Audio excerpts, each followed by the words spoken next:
Hello and welcome back to another video. In today's video we're gonna relic the neck of this guitar right here. Whoa, I don't know what I'm doing. Anyway, yes. Hopefully you saw the last video. If you know how numbers works, you did. Or something, hopefully. Where I made this neck look all old and grimy and gross. And today I'm gonna relic, or today, it's the same day. Now in this video I am gonna relic this neck and make it look like it's been played and worn out and been in a couple of bar fights as well, I think. The sort of aesthetic of being used and abused. It's not fun, but it's the hard life of a guitar, especially a gigging guitar or whatever you want to call it. Anyway, that was a very strange joke I was trying to make there. Yes. Let's just get into it. Okay, so we're gonna start off here, and as you can see I have sanded through the lacquer a little bit. If you saw my last video, you know I said I did that on a couple of spots. So I'm just gonna try to break up this little area here. When I cut out the body here, I did a little bit of a mistake. It wasn't as obvious on this neck as on the other one. It was just a third of a mil or something that this overlapped, but on this new neck it is actually more. It's more like a mil, maybe 1.5. So the lacquer here would be, I feel like, a little bit removed, and so I'm just gonna try to break it off a little bit to make it look a little bit more messed up. And I try to move my knife in a sort of random professional way, which maybe doesn't make any sense when I say unprofessional, but what I mean is when you use a knife there is a correct way of using it and moving it. I try to make like the opposite of that. I'm just trying to make it look like it's peeling away in all sorts of weird directions, so that it looks a little bit more jagged, something like that. We might come back to it later. I'm going to do it a little bit on this other side as well, because I do have some sand through here as well. I'm gonna leave this for now, but I am gonna sand this back.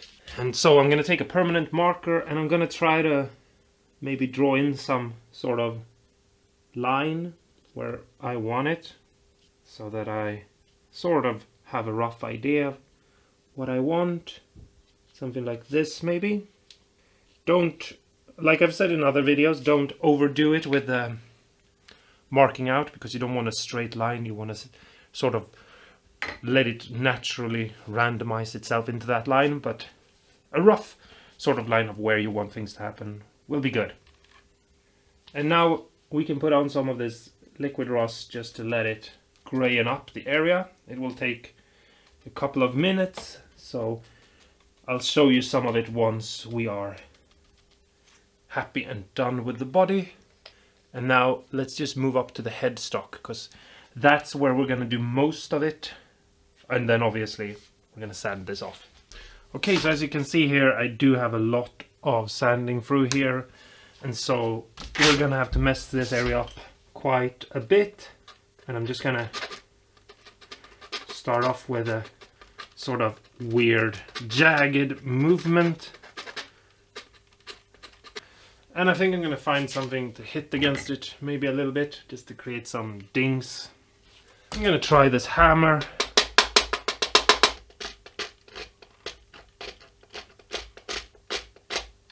I have this random block of concrete. It has a bunch of small stones and it looks really jagged and bad. And I rarely use this, but since this neck is so over the top, and also I need to do something about this area, just hit it against here a little bit and try to create a sense that maybe this guitar neck took more beating than you know, maybe it's good for it. I mean, obviously it's good for it. I'm just trying to create a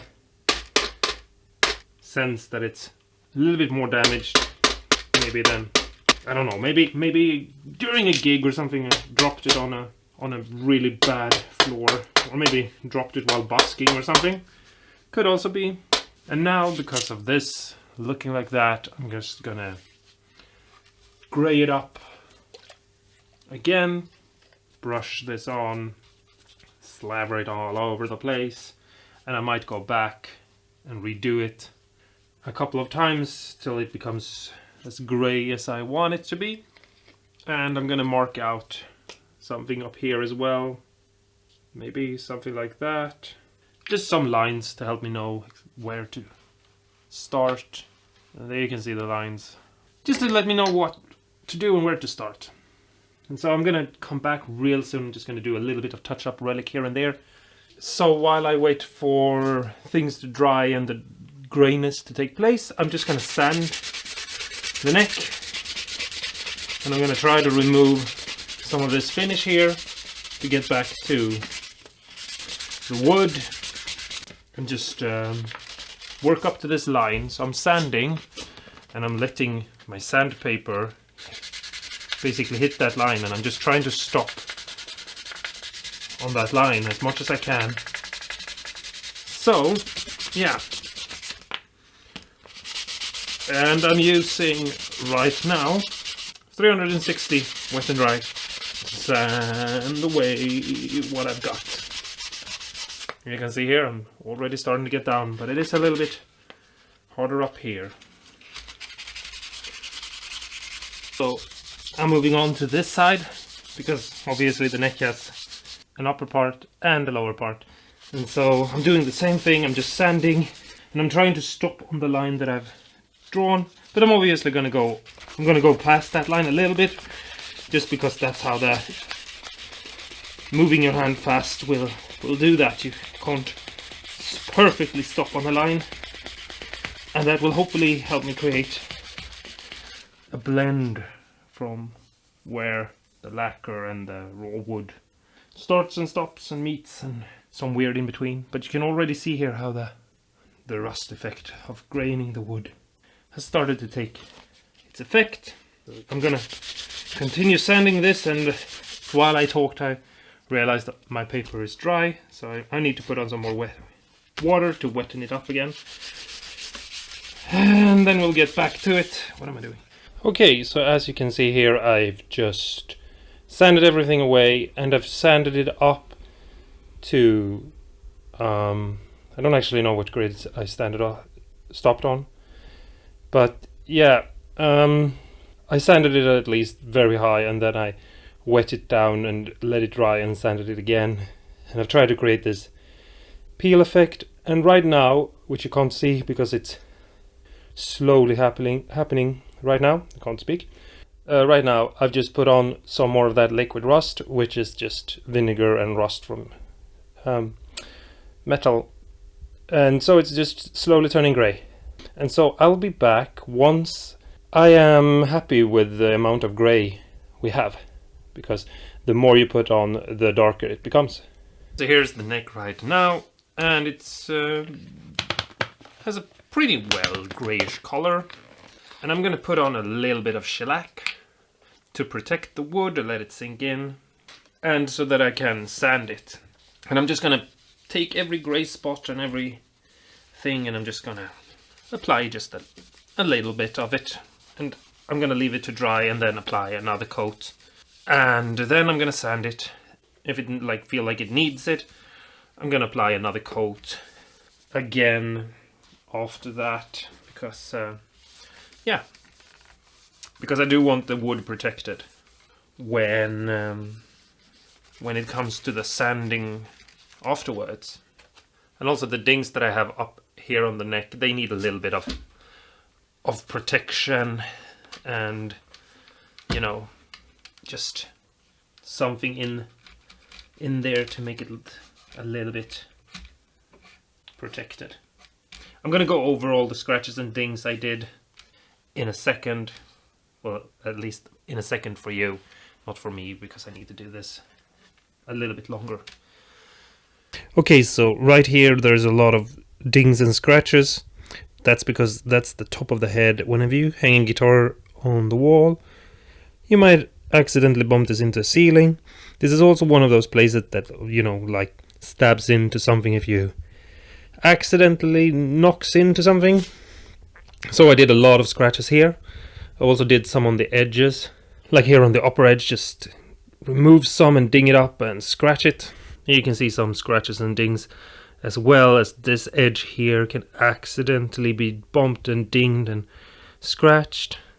This edge here is a little bit less relic, as I hope you can see, but I did get a little bit of damage up there, and it's just because I feel like you gotta have something that has been on that side at some point, just a little bit. This edge right here is also one of those that can just take a little bit of damage, but usually it's more from the back, which I don't know if you can see it, but I did do some right there.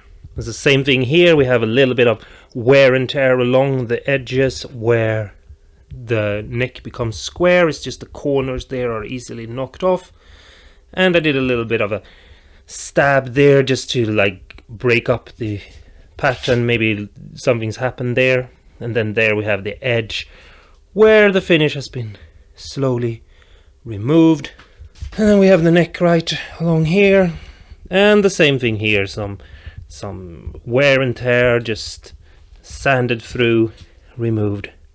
And here we have some dings and scratches along the side as well. Just, you know, when you turn around with the guitar hanging on a strap, you don't see what you hit. So this is a perfect place for some damage.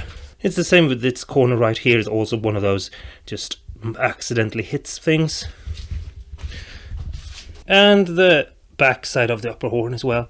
Just trying to find some spaces for accidental hiccups, or whatever you want to call it. Okay, so here is the guitar right now. You can see the body, it looks like this, and here's the neck as well. Wing. I don't know what that was. It's been a long day trying to basically push for 2 videos. Whew. But it has to be done because the weekend is over. And yeah, here's the body. You can see some of the dings and scratches, and then the neck with all the nice grey and the fading and the headstock and a little bit of the corners and dings. And yeah, I'm gonna take a break from this guitar now for a while because it's been 3 weeks I think of building this neck, because I accidentally did some hiccups here and there, but it doesn't matter. The end result is yeah, I'm happy with it. Talk to me in the comments below. Let me know what you think. Do you like this guitar? Was it cooler before? Is it cooler now? Do you like this neck?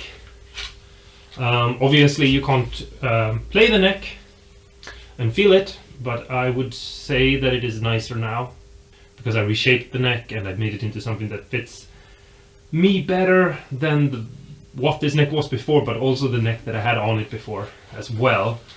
And I might go back and do a little bit more of relicking, and I might darken up the wood a little bit more, and I might, you know, finesse it a little bit, which you most likely is going to see in the next video. I'm not sure yet about the next video. I haven't played the guitar with strings and things like that for a pretty long time now, actually, and it is because I really don't think these pickups are that usable. I mean, they're okay-ish, but I have guitars with much better telecaster pickups. You've seen my Joe Strummer guitar, maybe. It has Fender no-cost pickups, and they are my favorite pickups for a tele. So I don't know what to do with this guitar at the moment, but I think the next step has to be replacing the pickups or something like that, because I feel like that's something that we have to get to at some point, you know. Small things here and there we can change later, but just get to that, you know, feeling of being able to play the guitar is something I'm looking forward to, and I hope to see you there when I do that. It's a very weird segue into saying please subscribe if you're not subscribed. I would very much appreciate if you did. You don't have to if you don't want to, but it shows me that the videos are, you know, appreciated and valued and other words.